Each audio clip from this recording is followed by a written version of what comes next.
I'm Ben Squarsh, and I'm here today with Ken Nelson, who was an electrical engineer, and we're just going to be doing an interview. So first, would you just like to obviously introduce yourself and just say what you did for a career?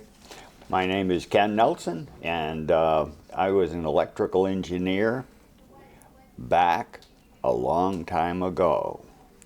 I graduated from college in 1962, probably well before your parents were born, Ben. Yep.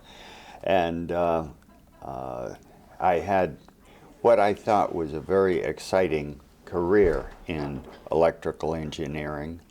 And as we get into our discussion, I will explain how that took place. It was back before computers. I think of computers as coming online in roughly 1980. Yeah, there were some before that, but really 1980 started the emergence of serious computers, home computers. There were industrial computers well before that. So if we were just going to take it back to like the 1960s and kind of where it all started, so where did you end up going to school, and what did you actually study, and like how did you go about that since there was no technology? I went to the University of Maine. Now, the University of Maine in those days had a very exceptional electrical engineering program. Just happened to be stashed up in Orono, Maine, and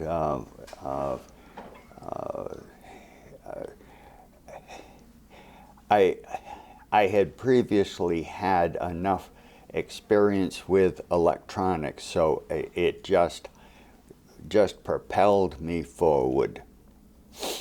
What like exact electronics kind of motivated you to like pursue that career, and how might someone with similar interests want to like pursue that career? Now, my interest, it actually started with the Boy Scouts. In order to get my first class rating in Boy Scouts, I had to learn the Morse code.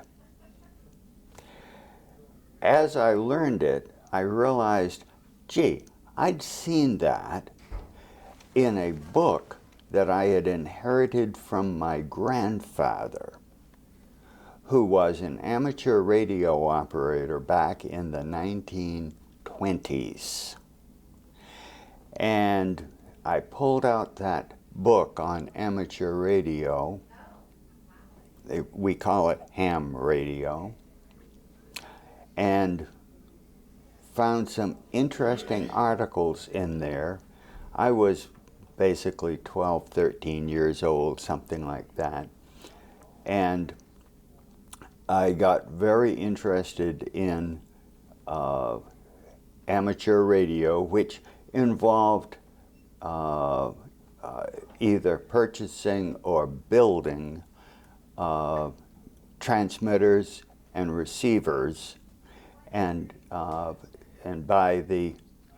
1955 had an amateur radio license, which was issued by the Federal Communications Commission, and just got very involved in amateur radio. Led to, at that time, each commercial radio station had to have an engineer on duty all the time. That was every AM station, every TV station had to have an engineer on duty. So I got licensed and worked my junior and senior year of high school as one of the operators at an engineer at the transmitter of a local radio station in Augusta, Maine. And going into electrical engineering was a slam dunk for me. I just almost couldn't not do it. Mm-hmm. So what exact like companies did you work for, and now kind of getting into it? Like, what was your main job? When I graduated from the University of Maine, I went to work for the Foxborough Company in Foxborough, Massachusetts. There were very few jobs in Maine. I would have enjoyed staying in Maine, but to pursue my career, I really had to leave Maine. Now, the Foxborough Company made industrial instrumentation. It would have been used, well, for example, petroleum companies in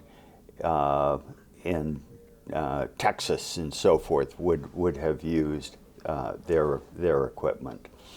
And I stayed there for 11 years. Interestingly, I think because I was pretty good at electrical engineering, I evolved into management. I didn't care for that. And I got out of management. I think it's fairly common in the industrial world to quickly rise to your level of incompetence. And I'm afraid I might have started along that path and stopped and got back into doing engineering. Engineering for me was so much fun. It was like I had taken my hobby and made a career of it. And anyone who can do that, anyone who can take something that they're personally excited about and build a career around it, they may find they'll never work a day in their life. They will enjoy their work. Mm-hmm. So do you think that's probably the most rewarding part of your job, if you were to look back at it? Absolutely.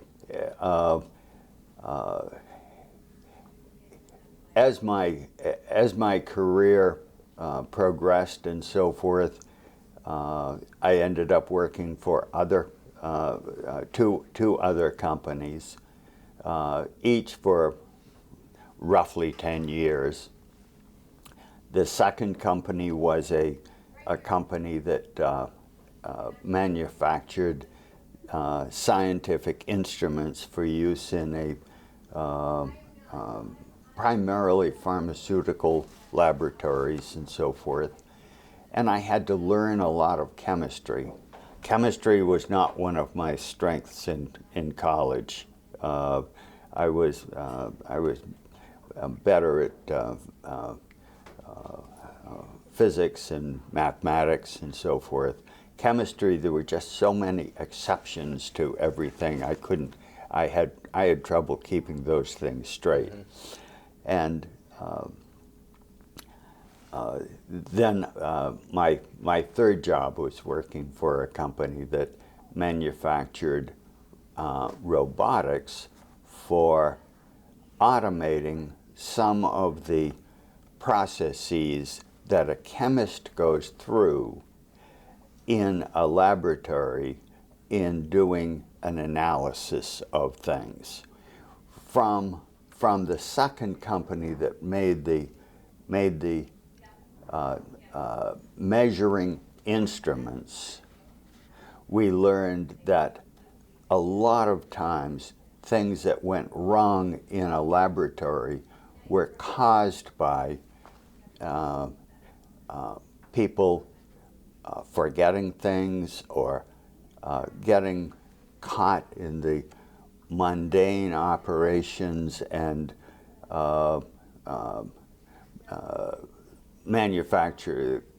causing errors.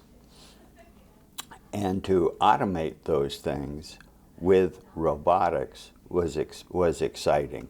And that was basically how I ended my career with a company. It no longer exists because it's been absorbed, but it was called the Zymark Corporation. And when I left them, I went to work with their customers and continued some of the projects that I had started when I was with Zymark. Nice.